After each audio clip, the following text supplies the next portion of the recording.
Hello, नमस्कार, सत श्री अकाल। तो अब हम देखने वाले हैं प्लांट ग्रोथ का नेक्स्ट टॉपिक। आई होप आपने पिछला वीडियो जो है वो एंजॉय किया होगा, जिसमें हमने प्लांट हार्मोन्स के बारे में डिस्कस किया था। तो अब हम बात करने वाले हैं, क्योंकि जैसे कि आप जानते हैं कि चैप्टर का नाम है प्लांट ग्रोथ एंड हार्मोन्स। तो हार्मोन्स तो हमने डिस्कस कर लिए, लेकिन सर हम ग्रोथ के बारे में डिस्कस नहीं कर पाए थे। तो अब हम प्लांट ग्रोथ के बारे में डिस्कस करते हैं कि प्लांट ग्रोथ होती क्या है, क्यों नहीं है, सब चीज़ें। और प्लांट ग्रोथ और एनिमल ग्रोथ में डिफरेंस क्या है, किस टाइप की ग्रोथ होती है। जैसे कि आपने देखा होगा कि आपने पढ़ा होगा एनसीईआरटी में arithmetic growth and geometric growth. Sir समझ नहीं आया था उसमें पढ़ के कि क्या है। आइए दो बस सिर्फ और सिर्फ विद इन 30 मिनट्स इस चीज़ को कंप्लीट कर लेंगे हम। आइए तो प्लांट ग्रोथ के बारे में पढ़ते हैं। तो सबसे पहले अपन ये भी तो समझ लीजिए कि व्हाट इज ग्रोथ, कि ग्रोथ होती ही क्या है, व्हाट इज ग्रोथ। तो एनसीईआरटी क्या लिखती है, irreversible increase in number and size. कि ग्रोथ को आप रिवर्स नहीं कर सकते हैं, इरिवर्सिबल है। जैसे कि मान के चलते हैं, मान लो कि एक वुडन ब्लॉक है, मैंने उसको पानी में डाला। वुडन ब्लॉक को पानी में डालने से कि वो पानी को क्या कर लेगा, एब्जॉर्ब कर लेगा और अपना साइज बढ़ा लेगा। तो साइज तो ग्रोथ में भी बढ़ता है और साइज तो उसमें भी बढ़ा, तो क्या उसकी ग्रोथ हो गई? नहीं, क्योंकि जब आप उसको धूप में डालोगे तो वो रिवर्सिबल है, सूख जाएगा, वापस से अपने पोजीशन पे आ जाएगा। लेकिन ग्रोथ कैसी है? इरिवर्सिबल, मतलब इरिवर्सिबल चेंज होना चाहिए। ये नहीं है कि जैसे मेरी हाइट इंक्रीज हो गया, मेरे को धूप में डालो मैं छोटा हो जाऊंगा, ऐसा नहीं है। तो ग्रोथ कैसी है? इरिवर्सिबल। तो growth irreversible increase in number and size. अब ग्रोथ में anabolic and catabolic both processes are occurred. Anabolic क्या होते हैं कि जहां पर आप नए केमिकल्स बनाते हैं। कैटाबॉलिक में क्या होगा, आप केमिकल्स को क्या करते हैं, ब्रेक डाउन। तो एनाबॉलिक और कैटाबॉलिक मेटाबॉलिक रिएक्शंस है ना। तो एनाबॉलिक में आप न्यू जो भी आपके कंपाउंड है उन्हें सिंथेसाइज करेंगे, और कैटाबॉलिक में उनको क्या करेंगे, तोड़ने वाले हो, ब्रेक डाउन करने वाले हो। तो ब्रेक डाउन ऑफ आपका जो ग्लूकोज हो गया, ये सब कैसे प्रोसेस में चलता है? कैटाबॉलिक में। अच्छा, अगर मुझे ग्रोथ करनी है तो कौन सा प्रोसेस ज्यादा होना चाहिए, एनाबॉलिक या कैटाबॉलिक? एनाबॉलिक, क्योंकि नई चीजें बनानी है आपने ग्रोथ में, ब्रेकडाउन कम करना है और नई चीजें बनानी ज्यादा है। तो इसीलिए ग्रोथ में क्या आएगा, फॉर ग्रोथ एनाबॉलिक जो एक्टिविटीज है वो कैटाबॉलिक से ज्यादा होने चाहिए। Growth can be conspicuous, can be, and what is the meaning of conspicuous? Measurable, कि आप उसको मेजर कर सकते हो ग्रोथ को, इसलिए कॉन्स्पीशियस टर्म लिखा जाता है। डन, आगे देखते हैं। Self perpetuate, self growth is self perpetuate. NCERT लिखती है सब लाइनें। सेल्फ परपिचुएट, परपिचुएट का मतलब क्या होता है? कंट्रोल इटसेल्फ, खुद ही कंट्रोल करती है, आउटर का कोई चक्कर नहीं है यहाँ पे। प्लांट खुद अपने डीएनए के अकॉर्डिंगली कंट्रोल कर लेता है। अगला लिखा हुआ है कि plant growth is open. Open का मतलब क्या है कि न्यू सेल्स ऐड हो रहे हैं, न्यू सेल्स को ऐड किया जा रहा है यहाँ पे। देखो अब सर इसका मतलब क्या है, देखो कई बार क्या होता है कि प्लांट ना अपनी ग्रोथ सेल इलोंगेट करके भी कर लेता है, जब न्यू सेल ऐड नहीं करता है ना। उसकी सिर्फ एक सेल थी, उसको इलोंगेट कर लिया, जिससे आपको उसकी हाइट तो इंक्रीज दिखेगी, क्या नई सेल ऐड हुई? नहीं। लेकिन प्लांट कैसे करता है? नई सेल को ऐड करके, इलोंगेट भी करता है, लेकिन मैक्सिमम किस में रहता है? नई सेल को ऐड करके। And plant growth is indeterminate, means throughout life growth continuous. देखिए अगर हम नॉर्मली समझें तो हम बोलते हैं ना नॉर्मल लाइफ में कि आफ्टर 18 ईयर्स आपकी जो हाइट्स वगैरह है वो इंक्रीज नहीं होंगी, लेकिन प्लांट की टर्म्स में ऐसा नहीं है। प्लांट लाइफ टाइम ग्रोथ करते हैं, उनकी हाइट लाइफ टाइम इंक्रीज होती रहती है, उनकी गर्थ, हाइट, लाइफ टाइम। हमारी ग्रोथ डेटर्मिनेट है और उनकी ग्रोथ इनडेटर्मिनेट है। क्लियर? तो हम यहां पे बोल सकते हैं कि plant growth is indeterminate, plant growth is indeterminate, but leaf growth is determinate है। मतलब ये एक साइज तक बढ़ेगी, उसके बाद क्या होगी? स्टॉप, रुक जाएगी। पूरे प्लांट की ग्रोथ कैसे रहने वाली है? इनडिटरमिनेट। लेकिन लीफ की कैसे रहने वाली है? डिटरमिनेट। तो वहां डिटरमिनेट रहेगा। क्लियर यहां तक? तो हम किसको पढ़ रहे हैं अभी? प्लांट ग्रोथ को। तो ग्रोथ के बारे में ये इतने सारे कैरेक्टरिस्टिक्स आ गए हमारे पास, और पक्का है यहां से आपका एक असर्शन रीजन नीट में पकड़ाएगा वो कि in plant growth is conspicuous, नीचे लिखेगा what is the meaning of conspicuous. What is the meaning of conspicuous? Measurable है, मेजरेबल है। तो इसी चीज को उठाते हुए कि प्लांट की ग्रोथ को सर मेजर कैसे करना है, प्लांट की ग्रोथ को मेजर कैसे करना है, इसी चीज को देखते हैं। अब देखो कैसे मेजर करते हैं प्लांट की ग्रोथ को। तो plant growth occurs in specific location, specific location पे होगी। कहां पे sir?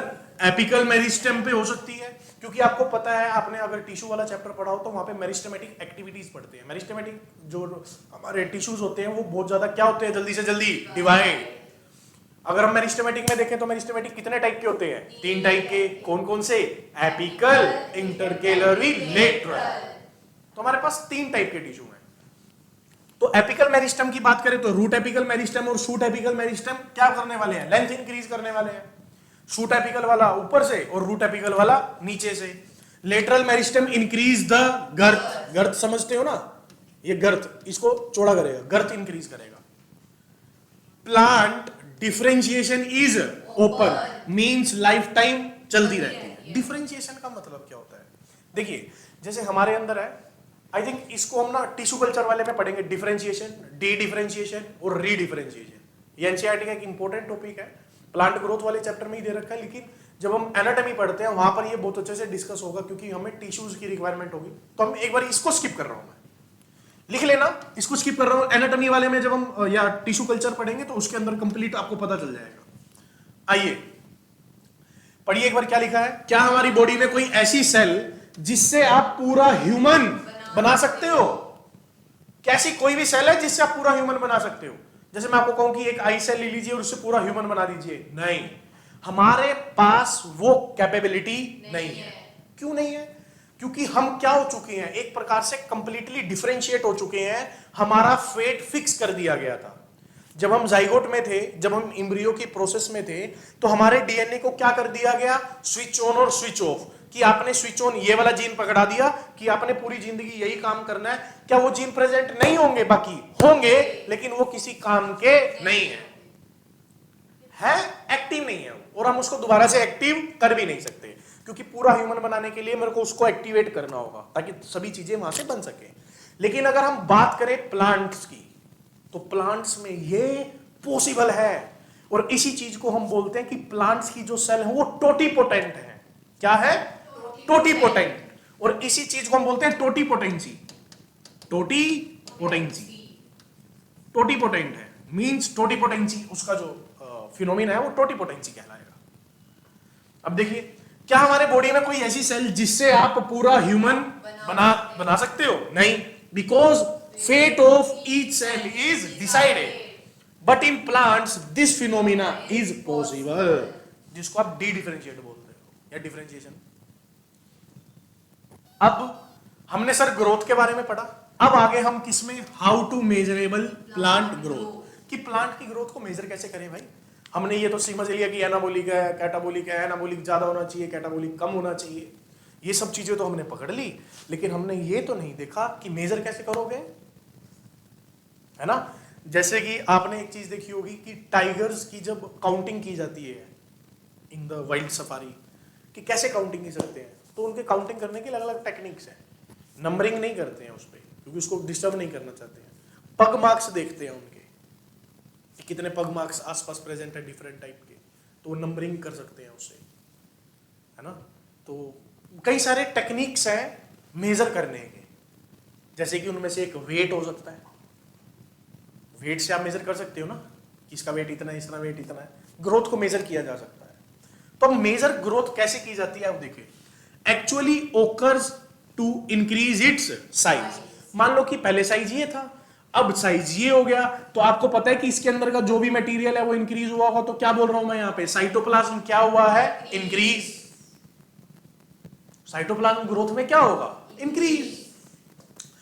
It is difficult to measure the size of the cell in terms of कि कितना साइटोप्लाज्म इंक्रीज हुआ, क्योंकि सेल खुद ही बहुत छोटी है यार, वो पहले ही नहीं दिखती। अगर वो थोड़ी इंक्रीज भी हुई है तो मेरे को उसको देख पाना बहुत डिफिकल्ट है, एक सेल को देख पाना। अगर मैं आपको कहूं मेरी हाइट बढ़ी है, एक सेल को देख के बताओ, आप ओवरऑल हाइट देख के तो बता दोगे, लेकिन एक सेल को देख के कैसे बता पाएंगे? तो इसीलिए हमने डिफरेंट टेक्निक्स निकाली। तो देखो, it is difficult to measure the size of the cell, तो how to deal with it, कि कैसे कैसे किया जा सकता है। कई सारे टाइप है। पहला, इंक्रीज इन सरफेस एरिया। किसके लिए? क्योंकि लीफ का सरफेस एरिया बढ़ेगा, और आप जानते हैं व्हाट इज सरफेस एरिया? वो एरिया जो एयर के अगर वो धीरे धीरे ग्रोथ कर रही है तो सरफेस एरिया भी बढ़ेगा। तो सरफेस एरिया कैलकुलेट करके कर लो, रुक जाएगी। तो एक टाइम हम जब तक वो ग्रोथ कर रही है तब तक तो मेजर कर सकता हूं ना, उसके बाद तो मेरे को पता ही चलेगा कि उसके बाद ग्रोथ नहीं होने वाली उसकी। एक तो ये है। सेकंड क्या? ड्राई वेट, कि उसको सुखा के ड्राई वेट कर लोगे कितना है, पहले कितना था और अब कितना है, तो उससे। अगला फ्रेश वेट, कि अभी कितना वेट है कंटिन्यूअसली।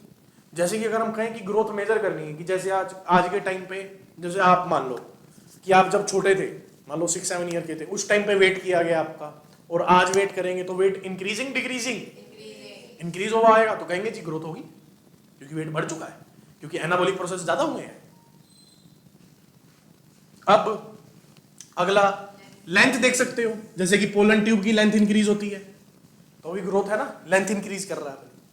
अगला यार, अगर यार साइटोप्लाज्म बढ़ रहा है तो ऑटोमेटिकली अंदर का वॉल्यूम भी इंक्रीज होगा। तो ये 4-5 चीजें हैं, अपनी 1 2 3 और 2 5। आगे ये सब हो तो इंक्रीज की वजह से है, क्योंकि साइटोप्लाज्मिक इंक्रीज हो रहा है ना यहाँ पे, बट हम डायरेक्ट इसको मेजर नहीं कर सकते, इसीलिए कितने टेक्निक्स निकाल ली हमने? 5। कौन कौन सी? पहला सरफेस एरिया, दूसरा ड्राई वेट, तीसरा fresh, fourth one is length, and the fifth one is volume increase. Correct, done. अब हमने ग्रोथ के बारे में पढ़ा कि ग्रोथ होती क्या है, अब ग्रोथ को मेजर कैसे करते हैं ये सब पढ़ चुके। अब आते हैं हम किस टॉपिक पे? फेजेस ऑफ ग्रोथ, कि ग्रोथ के फेजेस कौन कौन से हैं। आइए देखिए, ग्रोथ के स्टेप क्या क्या है। पहले वो कैसी होती है? मेरिस्टेमेटिक। फिर वो मेरिस्टेमेटिक से जो सेल निकले वो क्या होने शुरू होंगे? इलोंगेट होंगे, और इलोंगेट होके क्या हो जाएंगे? मैच्योर। अब देखो, इलोंगेशन और मैच्योरेशन के बीच में क्या डिफरेंस है। देखिए, सिंपल सी बात है। अगर आप मान के चलो हमारे एम्ब्रियो की बात करते हैं, तो मान लो जाइगोट से एक सेल आया, मेरिस्टेमेटिक एक सेल आया। अब ये किसी में भी जा सकता है, किसी में भी जा सकता है। अब उसको किसी में भी जाने से पहले उसको थोड़ा सा क्या किया गया? इलोंगेट किया गया। भाई थोड़ा बड़ा तो बोले तब जाइयो। जैसे छोटा बच्चा बोलता है ना, मान लो 1 साल का, कि हाँ मैं काम पे जा रहा हूं, तो मम्मी क्या बोलती है उसे? थोड़ा बड़ा हो जा फिर जाइयो, फिर स्पेसिफाई कर देंगे।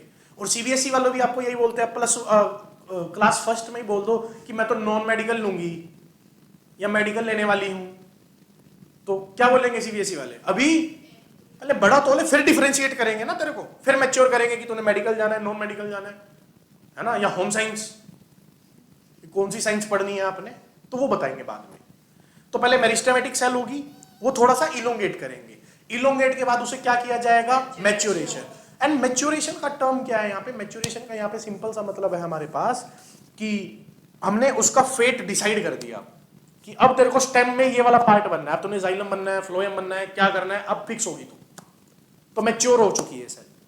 तो ग्रोथ के फेजेस हैं, पहला phase meristematic, and the second one is elongation, and the third one is maturation. इसीलिए आपने मोर्फोलॉजी में भी पढ़ा था, region of meristematic tissue, region of elongation, region of maturation, वहां भी था। अब देखो सिंपल सी बात है, अगर मेरिस्टेमेटिक है तो वहां पे उसको क्योंकि कंटिन्यूअसली क्या होना है? डिवाइड होना है, तो वहां पे वैक्यूल रखने की रिक्वायरमेंट नहीं है। साइटोप्लाज्म पहले से ही कैसा होगा? डेंस। क्रोमोसोम पहले ही बने होंगे, क्योंकि बार बार वो डीएनए क्रोमोसोम में नहीं जाएगा, क्रोमोसोम पहले ही डेंस रखेगा, क्योंकि उसको पता है मेरे को फटाफट क्या होना है? डिवाइड। तो इसलिए कुछ एनसीईआरटी चीजों को लिखती है, जैसे कि मेरिस्टेमेटिक की कैरेक्टरिस्टिक क्या है? Dense, multiple, plasmodesmata. प्लाज्मोडेस्माटा किस लिए होते हैं? सेल टू सेल कनेक्शन के लिए, एंडोप्लाज्मिक रेटिकुलम के बने होते हैं, आपने पढ़ा था। नो सेल वॉल कैसी होगी? ओनली एंड ओनली, मतलब सेकेंडरी सेल वॉल देखने को नहीं मिलेगी, क्योंकि सेकेंडरी सेल कई सारी सेल वॉल्स हो जाएंगी तो उनको डिवाइड करना और डिफिकल्ट हो जाएगा। अब किस में आए? तो यहां पे प्रोटोप्लाज्म इंक्रीज होगा, डिपोजिशन इन देखो इसको समझते हैं डिपोजिशन इन सेल वॉल। मान लो ये प्लाज्मा मेम्ब्रेन और इसके बाहर क्या मिलेगी, सेल वॉल, और इस स्पेस में ये जो इनके बीच में स्पेस मिलता है प्लाज्मा मेम्ब्रेन और सेल वॉल के बीच में कुछ केमिकल्स स्टोर कर लिए जाते हैं। इंटरनल मेम्ब्रेनल स्पेस है जो, इस चीज को क्या बोलते हैं हम, डिपोजिशन इन, ये शुरू हो जाता है deposition in cell wall. Chemical secrete करके रख लेते हैं ना अंदर, कुछ सेफ्टी के लिए, कुछ वैसे ग्रोथ के लिए। तो इसीलिए एनसीईआरटी क्या लिखती है इसे, deposition in and vacuole forming. अब वैक्यूल बनाना होगा क्योंकि आप इलोंगेट हो रहे हो, और वैक्यूल बनाने, वैक्यूल का काम क्या होता है, मेनली स्टोरेज का, क्योंकि अब पता चल रहा है आपको कि मैं मैच्योर होने जा रही हूं, तो अब स्टोर करना शुरू करना पड़ेगा। मेरिस्टेमेटिक में स्टोर करने की रिक्वायरमेंट नहीं है। अब जैसे आप मैच्योरेशन में जाओगे तो साइज हो चुका होगा, तो साइज मैक्सिमम है, इससे बढ़ने वाला no change in protoplasm, cell wall deposition complete हो गए हैं, और role of the cell is, मतलब इसका फेट डिसाइड कर दिया गया है, इसका फेट डिसाइड कर दिया है। आगे देखते हैं एक चीज और, एनसीईआरटी इस चीज को मेंशन करती है, कह रहा बाकी सब कुछ हो रहा है, लेकिन इन ग्रोथ फेज कहां सबसे ज्यादा चेंजेस आते हैं। कह रहा कि सब कुछ चेंज हो रहा है, मान गया मैं आपकी बात, लेकिन सबसे ज्यादा चेंज कहां आते हैं, तो आंसर क्या बनता है मेरे पास, प्रोटोप्लाज्म। प्रोटोप्लाज्म में सबसे ज्यादा चेंज आएंगे, and the second one is cell wall, क्योंकि सेल वॉल की ग्रोथ बहुत ज्यादा होती है यहाँ पे, primary cell wall, secondary cell wall, tertiary cell wall. तो प्रोटोप्लाज्म और सेल वॉल में सबसे ज्यादा चेंज आने वाले हैं, protoplasm and cell wall, protoplasm and the cell wall. Clear यहां तक गेम, यहां तक की समझ आया। देखिए हम पढ़ रहे हैं plant growth and hormones. Hormones हम पिछली वीडियो में डिसाइड कर चुके हैं, अभी हम प्लांट ग्रोथ के बारे में पढ़ रहे हैं। हमने ग्रोथ की कैरेक्टरिस्टिक्स देखी, how to measure the growth ये देखा है ना, और हमने ग्रोथ में देखा कि किस तरह के फेजेस हैं। फेजेस कौन कौन से हैं, meristematic, elongation and maturation. Clear. अब हम देखते हैं type of growth according to mathematically. Mathematically growth क्या कहती है, यहाँ पे हम थोड़ी सी इक्वेशंस लगानी शुरू करेंगे अब यहाँ पे।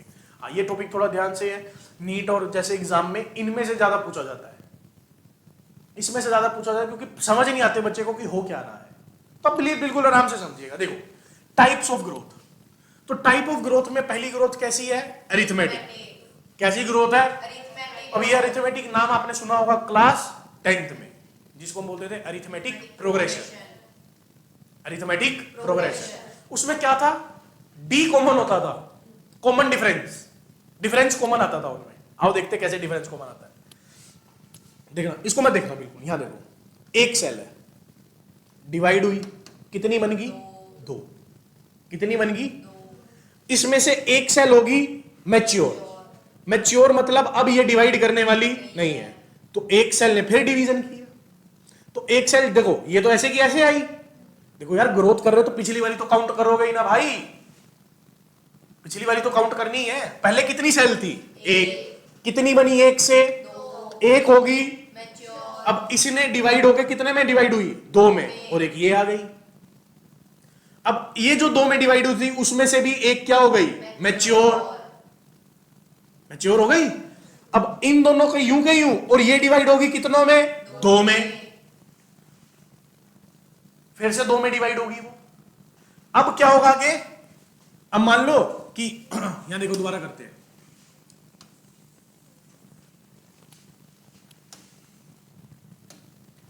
देखो ये तो पहले ही थी, ये भी पहले ही थी, अब ये वाली भी क्या हो गई है, और ये कितनों में टूटी, 2 में।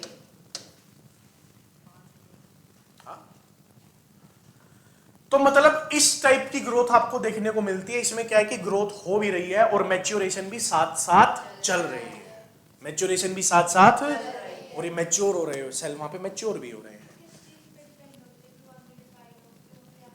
हाँ, वो सेल खुद डिसाइड करता है इस चीज को कि मेरे को बस अब मेरा फेट फिक्स हो गया है कि बस अब मैं यहां करने वाला हूं। आप कब डिसाइड कर लोगे भाई, हाँ कि सर अब मैंने मेडिकल ले लिया, बस अब मेरे को मेडिकल ही लेना है, नॉन मेडिकल नहीं लेना, वो 10th के बाद डिसाइड हो चुका था। अब +1 में होने के बाद आप नहीं सोच रहे उस बारे में, वो तो खत्म होगी कहानी। अब ये मेनली सीन इन रूट्स, ये रूट में देखने को मिलती है मेनली। ठीक है ना। अब सुनो ध्यान से देखना, अब मजा आएगा। यहां पे कितने थे 1, यहां कितने हुए 2, कितने हो गए 2, यहां कितने हो गए, यहां कितने हो गए, यहां कितने हो गए 5। डी कॉमन है, डी अर्थमेटिक प्रोग्रेशन एपी। अब सुनो, अगर मेरे को यहां पे लिखनी हो कि कितनी सेल्स हैं तो मैं लिखूंगा टोटल, देखना मैं यहां पे सेल लिखता हूं, क्या लिखूंगा total is equal to, sir 2 पहले थी 1 अब बनी, टोटल में क्या लिखूंगा 2 पहले थी 1 अब बनी, तभी 3 बनेगा, क्योंकि 2 तो पहले से थी। अच्छा इसकी देख लो, इसकी ग्रोथ देखते हैं यहां से यहां तक की, कितनी मैच्योर थी 2 तो सर पहले थी, और 1 से कितने में टूटा 2 में, तो इसकी ग्रोथ में क्या लिखूंगा टोटल में 2 पहले थी और 1 क्या हो गए डिवाइड हो गए कितने में टूट गई 2 में। यही बनेगा ना। अब सुनो, ये तो हुआ टोटल और ये हुआ इनिशियल, ये हुआ initial plus RT, T time है, आर रेट ऑफ अर्थमेटिक कि कितने रेट से हो रही है, मतलब पर सेकंड कितना हो रहा है, और टोटल टाइम मैं कहूं यार 1 सेकंड में 1 सेल डिवाइड हो रही है और 1 घंटे बाद निकालो तो टाइम पुट करोगे ना कि कितनी सेल आ गई होंगी और पहले कितनी थी, तो क्या बन गया ये LT is equal to L not plus RT, जो कि किसकी इक्वेशन है अर्थमेटिक ग्रोथ की, अर्थमेटिक। और यहां पे देखो LT टोटल, L नॉट क्या है मेरे लिए इनिशियल ग्रोथ, R क्या है अर्थमेटिक ग्रोथ रेट, T क्या है मेरे लिए। अब यहां पे L मेजर कर रहा हूं, मतलब किसको मेजर कर रहा हूं इसकी लेंथ को, अरे मेजर तो किसी को भी कर सकते हो, लेंथ को, ड्राई वेट को, फ्रेश वेट को, किसी को मेजर कर लो। यहां पे मैंने क्या बनाया है LT is equal to L not plus, अगर मैं इसको y एक्सिस पे लिखूं C प्लस mx, किसकी इक्वेशन है स्ट्रेट लाइन की। अब आओ देखना, ये LT और ये x पे क्या आएगा T L not, what is C y intercept कि कहां से शुरू होगा, तो थोड़ा ऊपर से शुरू होगा, और स्ट्रेट लाइन की इक्वेशन है, और इसके स्लोप की वैल्यू क्या आएगी, स्लोप की वैल्यू r, स्लोप की वैल्यू क्या आएगी, क्योंकि mx था ये m है, ये mx, ये c था और ये y था, स्लोप की वैल्यू क्या होगी यहां से r, ये लो, तो LT is equal to L not plus RT, और यहां पे स्लोप की वैल्यू क्या आने वाली है मेरे लिए r, what is r rate of arithmetic increase, कि कितना अर्थमेटिक इंक्रीज हो रहा है। तो इसका ग्राफ ऐसे बनता है, क्लियर। अर्थमेटिक इंक्रीज कब मिलेगा, जब सेल मैच्योर हो रही है या नहीं हो रही, हो रही है, cells mature mainly seen in roots. Done, graph पता चला कि कैसे इक्वेशन बनी, LT is equal to L not plus RT। NEET में सिर्फ यही पूछ लेगा ये R क्या है, R किसको डिनोट कर रहा है बताओ, तो अर्थमेटिक को डिनोट कर रहा है यहां पे। अगला देखें, अगली कौन सी ग्रोथ है मेरे पास, ज्योमेट्रिक ग्रोथ है। कैसी ग्रोथ है, और इस ज्योमेट्रिक ग्रोथ को हम कौन सी ग्रोथ बोल लेते हैं, और एक्सपोनेंशियल। कैसी, पावर में चलती है ये, कैसे, एक सेल से कितने बने 2 के 4 के 8, डबल होंगे सीधे, 8 के 16 के 32 के 64, तो इस टाइप से बढ़ती है। और यहां पे मैच्योरेशन इतनी जल्दी नहीं आती, यहां पे मैच्योरेशन इतनी जल्दी नहीं आती। अब सुनो, इसको छोड़ो, पढ़ो। व्हेन ऑल सेल्स आर, किस में देखने को मिलता है मेनली, फ्रूट या फिर स्टेम में, फ्रूट में या फिर।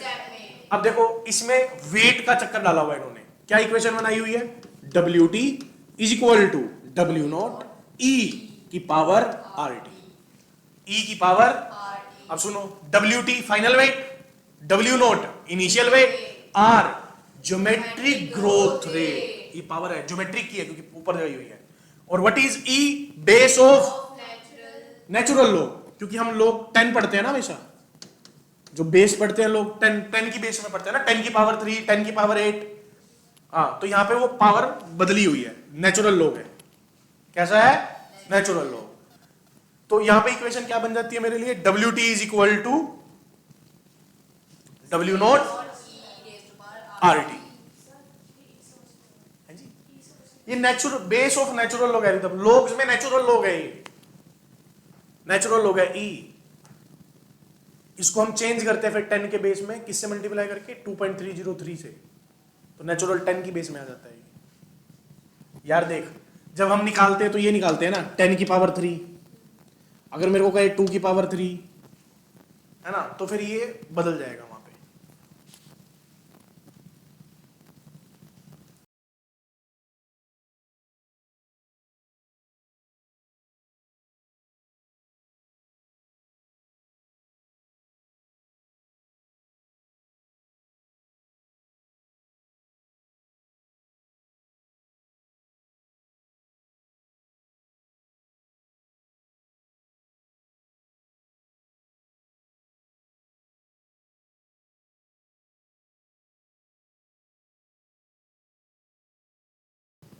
आइए तो WT is equal to W0 ERT। अब इसमें मैच्योरेशन इतनी जल्दी नहीं होने वाली, डबल होने वाला है सर, एक का डबल, एक का डबल, है ना, वो डबल वाली गेम चल रही है यहाँ पे, तो एक्सपोनेंशियली है। एक चीज आप देखिएगा, इनिशियली ग्रोथ कैसे लगती है इसमें? स्लो, क्योंकि एक से कितने हुए? 2, और स्लो है यार। 2 से कितने हुए? 4। पहले स्लो नहीं चलती है। 4 से कितने हुए? 8 से हुए, 16 से हुए, अब थोड़ा बढ़ेगा। 1 लाख से, अगर 1 लाख हुआ तो सीधा 2 लाख, 2 लाख के 1 करोड़ के, बाद में भाई साहब स्पीड पकड़ता है। स्टार्टिंग में जो 1 के 2 बने क्या है अब, लेकिन जब थोड़ी स्पीड पकड़ेगा तो फिर पावर काम करती है अपना, कि 1 करोड़ के, जैसे मान लो कि विद इन 1 मिनट डिवाइड होता है, 1 से 2, 1 मिनट में है 1 ही हुआ है, 2 से वो 4 ही बने हैं, लेकिन सोचो 1 करोड़, 2 से 50 करोड़, धाम मारेगा देखिए सीधी, इतनी फास्ट पकड़ जाता है। अब सर कहोगे फिर तो ये चलता ही रहेगा, नहीं, एक टाइम पर आके रुकेगा, क्योंकि खाना भी तो देना इतनों को, खाना भी तो देना है। मैच्योरेशन की बात तो अलग है, मैच्योर तो भी कर ही नहीं रहा मैं, क्या देना है मेरे को इसको, तो खाना भी अगर लिमिटेड होगा तो वहां पर आकर ग्रोथ रुक जाएगी, तो वहां आकर रुकता है। अगर खाना अनलिमिटेड प्रोवाइड कराते रहोगे तो ग्रोथ चलती रहेगी ऐसे ही, लेकिन एक टाइम पर आके प्लांट की सेल को लगता है कि खाना कहां से आएगा, इतने बना तो लिए, तो रोको, तो रुक जाते हैं। अब देखो, इसीलिए इसमें ये ग्राफ है, स्टार्टिंग फेज कैसा है, यहां से लेके लैग, कैसा फेज है, मतलब जिसमें आपको ग्रोथ कैसे दिखती है, थोड़ी सी स्लो हो, तो वैसे ही ली है, लेकिन ऑब्जर्वेशन स्लो है। उसके बाद कैसा फेज आता है, लॉग फेज, एकदम बढ़ता जाएगा, लैग फेज, लॉग फेज, उसके बाद stationary phase, because of lag phase, log phase, stationary phase. और इसी लॉग फेज को क्या बोला जाता है, मेनली एक्सपोनेंशियल, क्योंकि यहीं पे आपको एकदम जंप मारेगा, ले भाई 1 करोड़ के 2 करोड़ सीधे 1 मिनट में। यहां पे तो 1 के 2, 2 के 4 वो चल रहा होगा थोड़ा, तो lag phase, log phase, stationary phase. और इस शेप को कैसी शेप बोलते हैं, सिग्मोइड।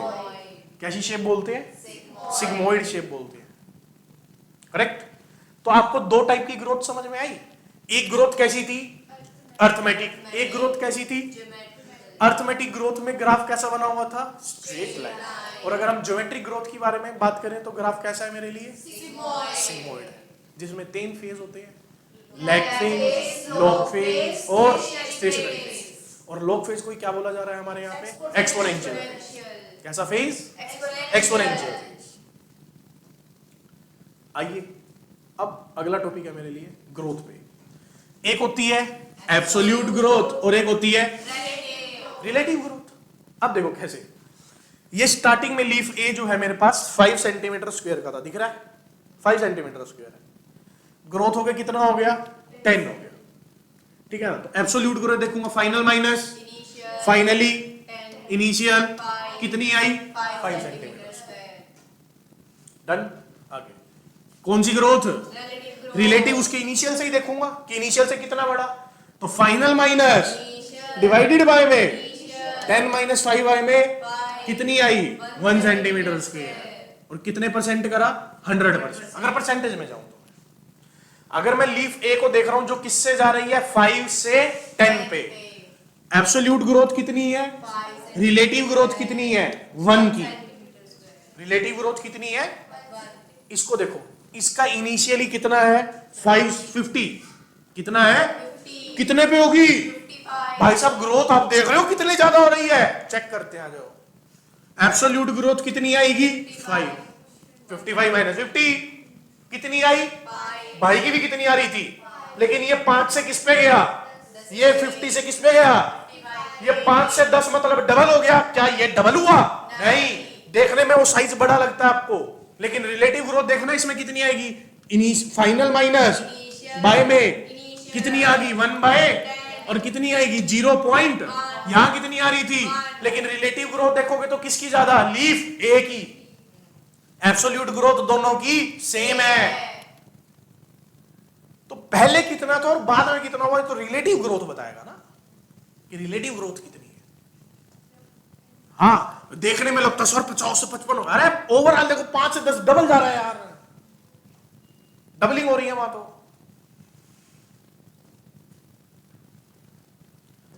देखो लीफ ए और बी की एब्सोल्यूट ग्रोथ कैसी है, सेम है, but relative growth is a is much more than है भाई, बहुत ज्यादा। यहां पे कितने परसेंट हुई है 10%, और यहां कितनी हुई है 100। हाँ बहुत ज्यादा यार, हाँ 90% का डिफरेंस है, 90 का नहीं 90% का डिफरेंस। आई थिंक आपको समझ आया होगा ग्रोथ के बारे में। हॉर्मोन्स आपने पहले पढ़ ही लिए थे, तो plant growth and hormones complete हुआ। और इसमें एक डिफरेंशिएशन वाला टॉपिक है जो आई थिंक आप टिश्यू कल्चर या फिर एनाटॉमी के साथ कंप्लीट किया जाएगा, यहाँ उसको पढ़ने की रिक्वायरमेंट अभी के लिए नहीं है, तो आप इसको देखिए और हम आगे चलते हैं।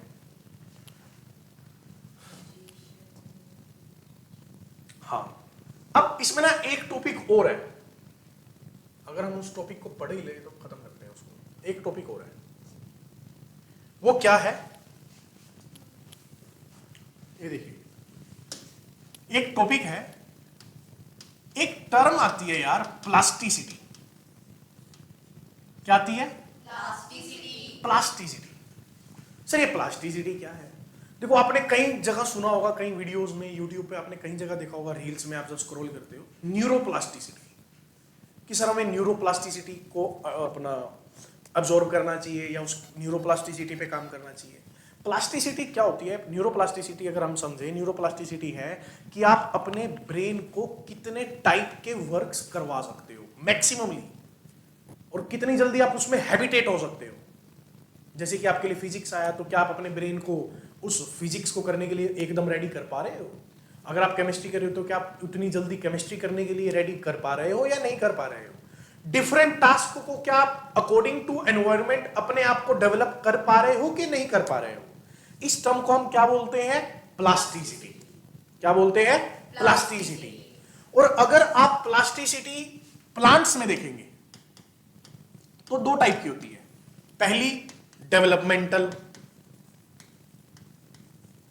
और दूसरी होती है, एक डेवलपमेंटल है और एक हैबिचुअल है, कि हैबिटेट चेंज करने से चेंज हो जाती है। ठीक है, डेवलपमेंटल में क्या है, जैसे कि आप एक चीज देखना डेवलपमेंट में कि अभी वो जुवेनाइल फेज में है। किस फेज में है, जुवेनाइल समझो ना, बच्चों वाला फेज छोटा, और एक होता है मैच्योरेशन। हम प्लांट में क्या देख रहे हैं कि जुवेनाइल फेज में उसकी जो लीफ है वो ऐसे है, लेकिन जब मैच्योरेशन होती है तो उसकी लीफ कैसे हो चुकी है, जो नॉर्मल लीफ होती है। ऐसा आपको मेनली कोरिएंडर में देखने को मिलेगा। कोरिएंडर में 2 टाइप्स की लीफ होती हैं, धनिया, हाँ धनिये में आप दो टाइप की लीफ देखोगे, नीचे अलग होगी, ऊपर अलग होगी। तो वो क्या है उसकी प्लास्टिसिटी, जुवेनाइल की अलग और मैच्योरेशन की अलग। अब बात करते हैं हैबिटेट में। एक प्लांट आता है, उसको अगर आप टेरिस्ट्रियल हैबिटेट में देखोगे तो ऐसी लीफ देखने को मिलेगी टेरिस्ट्रियल में, लेकिन अगर आप उसको किस में देखोगे, वाटर में, तो उसकी लीव्स बदल जाएंगी। मतलब स्ट्रक्चर चेंज हो गया। मतलब इसने अपने आप को क्या किया, change according to habitat. According to habitat change करा।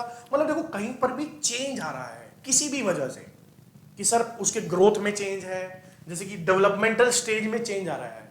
जुवेनाइल स्टेज अलग थी और मैच्योरेशन स्टेज अलग है। लेकिन क्या हमारे में ऐसा होता है? नहीं। आपके ईयर का जो शेप है, आप जब पैदा हुए थे तब भी ऐसा ही था और आज भी वैसा ही है, ये चेंज नहीं हुआ। आपकी आईज क्या चेंज हुई? नहीं। आपकी बोन्स क्या चेंज हुई? नहीं। लेकिन उसमें लेंथ इंक्रीज हुआ है, स्ट्रक्चर चेंज नहीं हो गया है। लेकिन ये किस में देखने को मिलती है? प्लांट में। और हम एक स्पेशल टॉपिक प्लास्टिसिटी को यहां पे हम लिखते हैं, यहां पे मेनली किस में देखने को मिलती है? हेट्रोफिली। हेट्रो मतलब डिफरेंट, फिली मतलब लीव्स। कि आपको इसको पढ़ना है तो लीव्स को स्टडी कीजिए, डिफरेंट लीव्स। और आपका काम है आज एनसीईआरटी पढ़ेंगे और इसके एग्जांपल्स लिख लेंगे। कोरिएंडर, लार्कस्पूर, मैं बता रहा हूं लेकिन पढ़ के लिखना। लिखने को तो भी लिख दूंगा लेकिन आप पढ़ के लिखना। बटर कैप किसका है, लार्कस्पूर किसका है, कोरिएंडर किसका है ना। तो ये आप देख के दोनों लिखना। मैंने आपको समझा दिया कि डेवलपमेंटल और हैबिचुअल दो टाइप की हमारे पास प्लास्टिसिटी देखने को मिलती है। ठीक है, आई होप समझ आया होगा आपको। और आप अगर पिछला वीडियो नहीं देखा हार्मोन्स का तो वो देख लीजिए और इस चैप्टर को कंप्लीट कीजिए। और नेक्स्ट जो हमारे पास वीडियो आने वाला है, अब हम चलने वाले हैं ह्यूमन फिजियोलॉजी की ओर। फेवरेट टॉपिक है आपका। और ह्यूमन फिजियोलॉजी में हम शुरू करने वाले हैं सबसे पहले न्यूरॉन का। तो आपको कंट्रोल एंड कोऑर्डिनेशंस देखने को मिलेगा, जहाँ पे central nervous system, peripheral nervous systems वो देखने को मिलेंगे। तो इस वीडियो के बाद आप उसको देख सकते हैं। ठीक है, थैंक यू। मिलते हैं आपसे आप ह्यूमन फिजियोलॉजी क्लास में। स्टार्टिंग हमारी न्यूरॉन से होगी। न्यूरॉन्स को पढ़ते हुए हम फिर हार्मोन्स पढ़ेंगे, एनिमल्स हार्मोन्स को पढ़ेंगे, एंड देन उसके बाद ब्लड फ्लूइड सर्कुलेशंस वगैरह वाले टॉपिक, जो छोटे छोटे रेस्पिरेशंस वगैरह, इनको कंप्लीट करते जाएंगे। ठीक है, मिलते हैं आपसे। Okay, bye.